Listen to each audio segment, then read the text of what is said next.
It is draft day here in season 3 of our Oakland Athletics franchise. My favorite day of any sports gaming franchise experience. What's good, everybody, and welcome back to the channel for another episode of our MLB The Show 23 Oakland Athletics franchise. And we have the number 2 pick here in this draft, and it's really been a question of 2 players. Our scouts like William Ma as the best player in the class. I tend to like Daryl Kohler a little bit better, but the question remains, with Daryl Kohler being a guy that we discovered, could we take William Ma at 2 and then go ahead and get Daryl Kohler in the second round? That would be pretty insane, as I do think they are, at least of the players that I scouted, pretty far and away the 2 best players in this draft. And so let's get it underway, and the Washington Nationals would take all of the suspense right out of it for us, as they would take the top-ranked player on the MLB draft board, William Ma. One of the few times I feel like the CPU always takes a pitcher with the first pick, but William Ma off the board. There were a couple of guys that our scouts actually had ahead of Daryl Kohler, all pitchers, but I just didn't see it with these guys.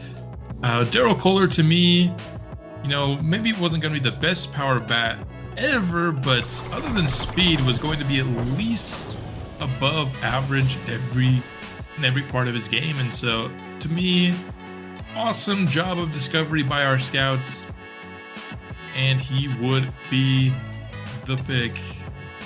There will always be some sort of debate as to whether he'd be there in the second. I honestly don't think he would be, as I just feel like somebody else would have discovered him and taken him. The Reds go Stephen Kaw with the 3rd pick. Somebody that we thought was a really good player in the class, maybe not quite at the very top in terms of talent. As we simulate to our second round pick here, looks like Merrill Mitchie, one of the players that our scouts truly love in this class, is gone. Michael Bautista was the guy that I was hoping had a chance to slip, as he was draft ranked 23 by MLB. He ends up going 10, no shot. Corey Hatfield goes in the top half of the first round. And then Eric Guardado was another guy that I really liked in this class as a contact hitter and a fielder, switch hitter as well. Wasn't much chance that he was going to go. Federico Rosado was one of the guys that our scouts truly loved in this class. I didn't love him as much, so I'm not particularly sad, but the scouts are saddened that he's not available for us here at pick 38. And then Daniel Fernandez was one of those very high floor relievers that's on our draft needs list that I would have considered here for sure. Our scouts love him, but looking at these ratings, even the future, there's only 2 things that are going to be above average, and one of them is stamina, which isn't even true because stamina doesn't go up in this game. So you're talking about the only rating that is going to be above average is going to be strikeouts. That to me doesn't seem like the 3rd best player in the class. I just think with so many pitchers here, my favorite is actually Jose Ortiz, as his velocity, break, stamina all seem to be in good spots. But his potential just isn't going to quite be there. We could take a shot at another high floor reliever, perhaps. Just not having scouted these guys, we don't actually know just quite how high floor they are. And so that might be just a little bit too much of a risk with the 38th pick. So at the end of the day, I decided, let's trust our scouts. Doesn't look like he's going to be the 3rd best player in the class to me, but our scouts love him.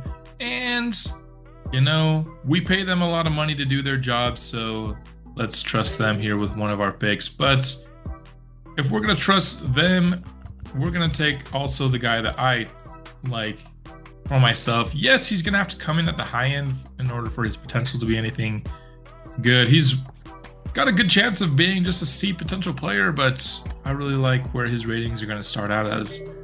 And so we take him with that 41st pick. Now up with pick 77, a lot of the guys that we have on our board are pitchers at this point.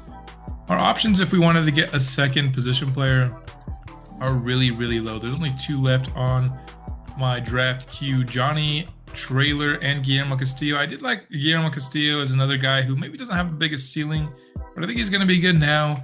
He's going to have a switch bat, going to be able to hit for contact, has some solid fielding ratings as well. So I decided to draft Guillermo Castillo and just kind of hope that he ends up maybe being a high C rather than a low C, but he would need to come at the high end. But if he does, I think that's going to be a good pick for us. Forward to round 4 now. I think James Snow is a guy that our scouts discovered that kind of fits the bill. I wanted at least one reliever that I think had a chance at being a high floor player. James Snow was kind of the last player available for that. In round 5, only one player left on the board. Luis Rosado looks to be a pitcher that's going to have some solid stamina, walks per 9, and control perhaps. So that's worth taking a swing on in the 5th round. Didn't have him fully scouted, but at this point of the draft, you don't really have a lot of players fully scouted. Had a couple of starting pitchers left here in the 6th. Wasn't truly enamored with either. I think Dino Latigo would probably be my favorite out of those two, but Richard Bundy had a chance to be a high floor reliever, and so kind of took a shot in the dark with our previous one, and having 2 shots in the dark is better than having just one, so decided to go that way. Ended the draft with 2 relievers, 2 starters, and 2 infielders.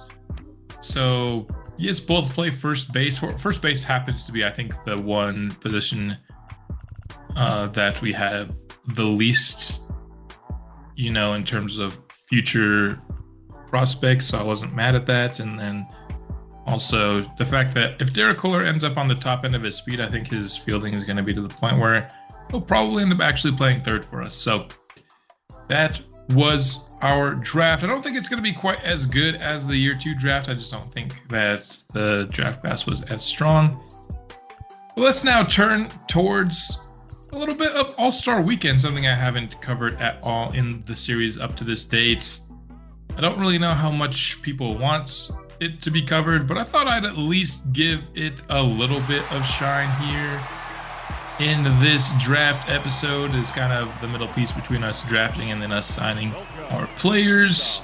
I ended up deciding that I was going to root for Ronald Acuna in this draft. He's just, of the players here, probably my favorite guy. And then, of course, we're going to root against Yordan Alvarez. If you don't have any of your players in it to root for, it's always fun to root against your division rivals. I'm not going to watch every, a little bit of what happened here, but probably just like the last 30 seconds or so of all these runs. Francisco Lindor just trying to get to double digits here. Ends up doing pretty well here at the end. He had a very slow start. It took him quite a while to get going, but once he did, he had a strong finish, but still only gets to 11. I don't think that's going to be too hard of a score to beat for the top seed in the whole derby in Mookie Betts. Of course, being the top seed means he is leading all of baseball in home runs. And here with a minute left, he is now tied. It should be easy, just needs one more. Looks like he's going to get it here. Deep to center field. Mookie Betts easily beats the Lindor score. And we'll move on to the second round here in this derby. So Lindor will be the first man eliminated. And that will bring up the matchup that includes Ronald Acuna, but Ryan Mountcastle would be ahead of him, and he's had a decent score here, up to 15 now with one more swing.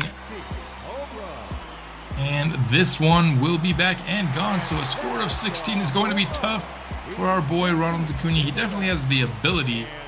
Let's see if he can get it done. If he could get some extra time, that would certainly help him. He has one of his 2 440 footers. Needs one more though, but here at the end of the time, I feel like you're less likely to get it. You're a little bit more gassed. Ends up getting 2 foul balls in a row and then taking that pitch, which basically means he needs this to be a 440 footer. It doesn't even leave the park. So 14, felt like that's not too bad of a score, but it will not be enough to beat Ryan Mountcastle. He's not too happy about it. Yeah, neither am I. I was rooting for you, but good thing I didn't put any money on it. Byron Buxton and Yordan Alvarez will be the next matchup. Of course, like I said, rooting against Yordan Alvarez. Especially now that Ronald Acuna is gone is kind of our main rooting interest here in this one. At least it's mine. I don't know if you guys picked somebody else that you thought you wanted to win, but Byron Buxton here, very solid showing with 17, currently the highest we've seen. Of course, Mookie didn't get his full timer, but I don't think he was hitting 17 in that run anyway. Yordan Alvarez, though, making it competitive here. This one will hook foul, but he just needs 2 left, 24 seconds to tie or 3 to take the lead. Needs this one to leave the park. It will. Now just needs 1 more to tie it. This one's deep and back, but just short. Now he needs this to tie. This one's hooking deep into right field. Please go foul. It will. So Yordan Alvarez will fall despite tying the second highest score that we've seen so far in the first round. Aaron Judge, of course, had the monster year in real life last year and obviously still having a good year in 2025 as he's in the home run derby. Now several years removed from that record-breaking year. Didn't have the strongest first round, though. Tied for the lowest score.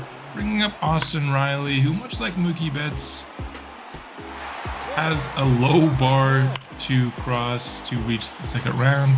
And he's going to look to do so with ease.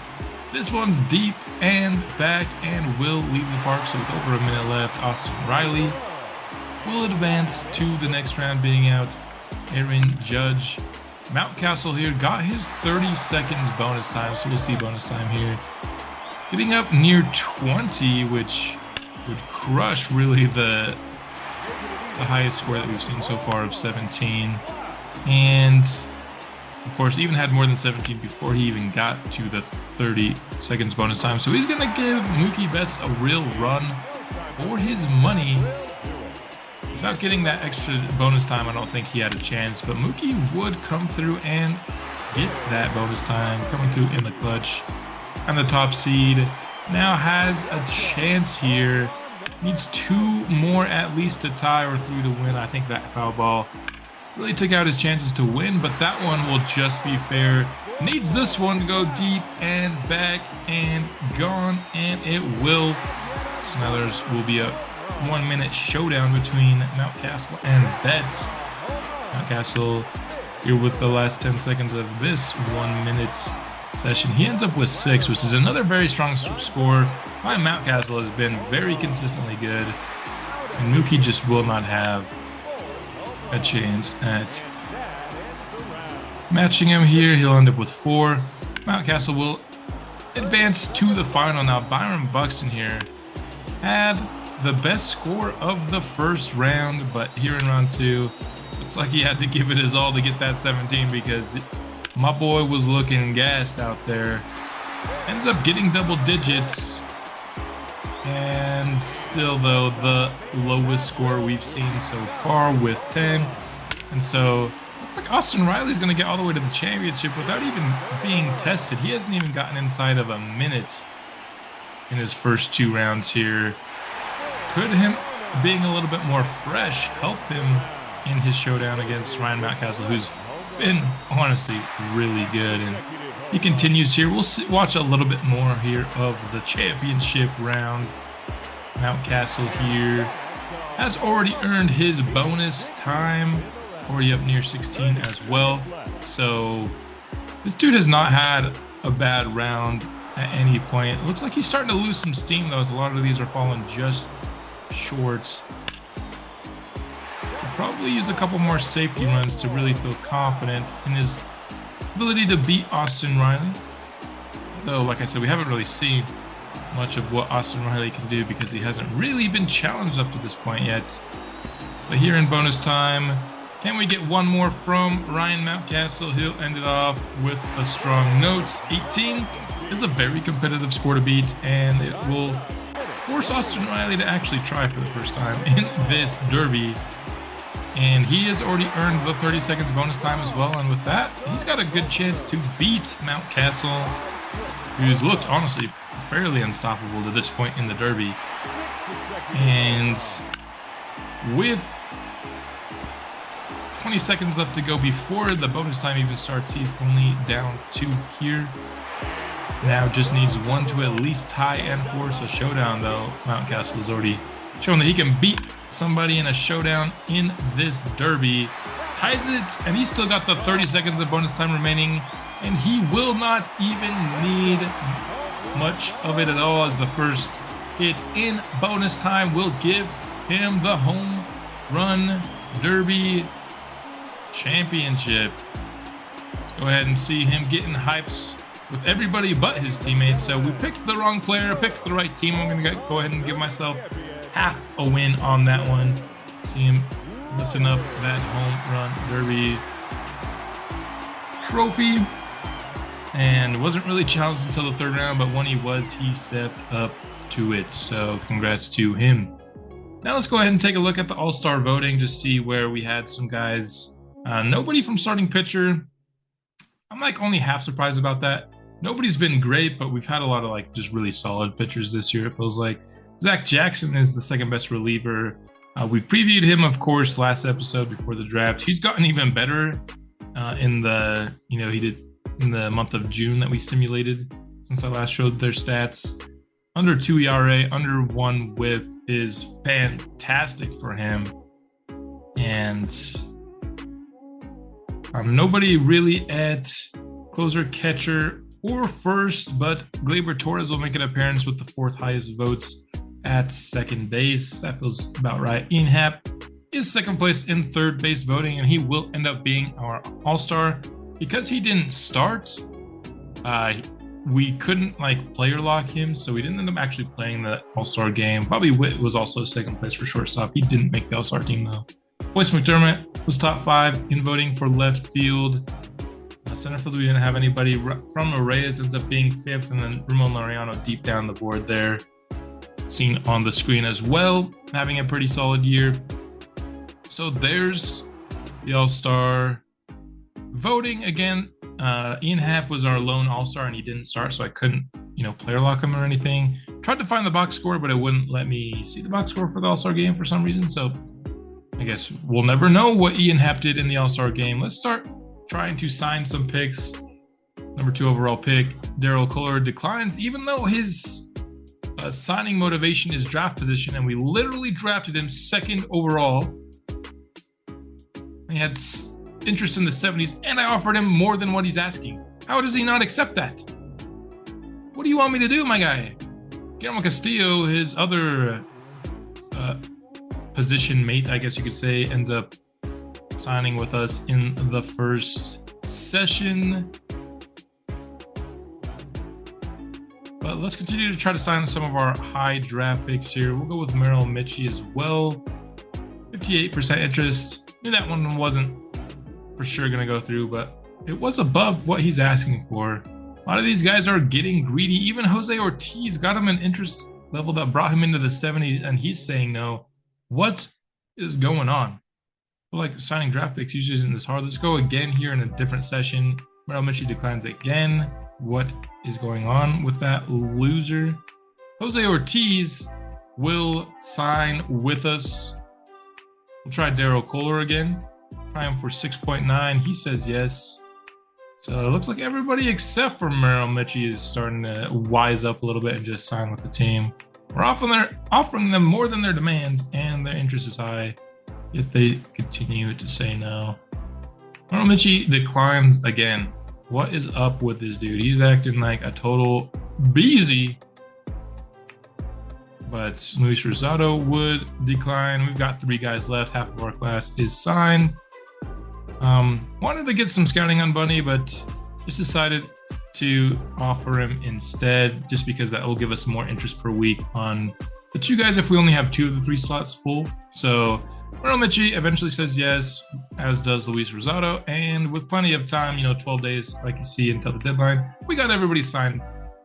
Taking a look now at the trade block, Jazz Chisholm sits atop, and oh boy, would I love to add a guy like Jazz Chisholm. Replacing him over Lawrence Butler in center field on a team that's really in the playoff hunt is exactly the kind of thing that pushes a team over the edge. And I really, really wanted to make this move. I think we have a lot of prospects that we could, use another 3-for-1 kind of deal. But at the end of the day, despite my heavy temptation, I did decide against it. We've made win now moves, at the trade deadline for 2 years. Still haven't made the playoffs. I think we should probably calm down until we've actually proven that we're a playoff team. Luis Arias and Jesus Luzardo were also on the block, so Miami's just looking to sell. Casey Mize from the Detroit Tigers was somebody that I actually did think about trading for, as he's not quite as big of a buy now candidate as Chisholm. Jackson Holliday was on the block for the Orioles, and I really wanted to find a way to make the Orioles and the Marlins do a Holliday for Chisholm. Obviously, the Orioles would send more, but that kind of a deal, because I feel like Jackson Holliday is the kind of caliber of prospect that you would get back for Jazz Chisholm. But I couldn't find a way to do it. I think if you want to control other teams, you have to do it from the start. At least that's what I saw. If anyone in the comments knows a way that I could have forced this trade, because I think it would have been a good trade for both sides. Orioles want to win now. Getting Chisholm at center field for now and the long term, honestly, is a really good move. And then, of course, the Orioles already have Gunnar Henderson at shortstop, so would have been a good move. But let's shift gears back to the draft, and our draft class is looking good. Darryl Kohler, 75 overall, 93 potential. That speed does come above the kind of Nolan Arenado line that I had set, that if he's at least as fast as Nolan Arenado, I could see him moving to third base. So I think he will do just that for us. But, I mean, contact, vision, fielding are all in incredible spots, honestly. And then his power being in the 50s isn't bad at all. He could probably play in the MLB next year for us. So I'm not going to do that. Boyce McDermott was kind of a special case. But then in terms of the second round pick, I will give it to our scouts. Yes, Merrill Mitchie, 100% worth, the 37th overall pick, 68 overall, 98 potential. Everything was at the very high end of his projections going into the draft. Of course, we scouted him a little bit more after, and his potential went up a little bit more in terms of scouted potential. Jose Ortiz, unfortunately, does not come in at the high end of his ratings, but I still think it's a solid player. 89 velo, 79 break, 77 stamina, mid 90s on his fastball. I was hoping for a little bit more with 89 velo, to be honest, but I still think he is going to be a good pitcher for us and has a chance to be kind of a 4 or 5 hitter in the future. Guillermo Castillo, same kind of deal.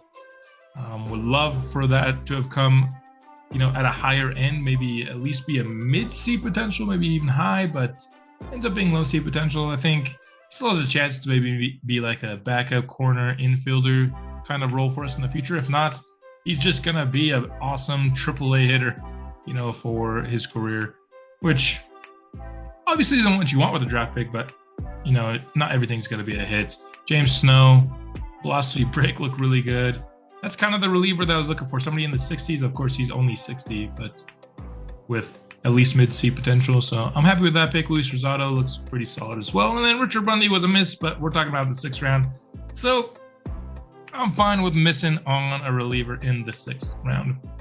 Again, I took 2 shots in the dark at reliever. I wanted to hit on one of them, and we did just that. So really happy. I think we have 2 impact players in the first 2 rounds. And then Eric Guardado, turns out another player that our scouts were right on. They were a little bit lower on him, and he comes in at the very low end of his ratings. But in terms of a contact hitter, switch hitter with both of his contacts in the 70s, both vision and discipline in the 70s already. Once he gets to that 78 overall, he's going to be like a really good contact hitter in the MLB. I do believe that. And then Kyle Brown, also another good contact hitting player, it looks like, for them. Not much of a fielder at all, though, where I feel like Guardado can be an MLB caliber third baseman in the field. Not like a high-end one, but he can be. Doesn't look like the Rangers did much that will help them in this series. I mean, they got 187 potential, but he's only 49 overall. I doubt that player ever ends up making an impact unless they use him as a trade piece to get somebody good, and then he can make an impact. Eric Escalona, I think, will be an impact player in this series. 67 overall, 86 potential. He was another guy that I was kind of like crossing my fingers and hoping he would drop. I would have taken him over Merrill Mitchie for sure. So I guess we got lucky that he didn't drop. Howard Brown was somebody that I really liked to kind of take in that Guillermo Castillo spot. Maybe we would have had to take him a lot earlier, it looks like, but really good hitter. I will be increasing his potential to 74 overall to match his overall. I don't believe in having potential lower than your overall. It's really dumb. I don't know why the game does that. It doesn't, like, what's the logic in it to me? I just can't see it. The Angels here, first round pick wasn't anything too special. They did get an A potential here in the right field for them. Mostly a fielder though, and only 57 overall, so I don't know how good that pick's going to end up.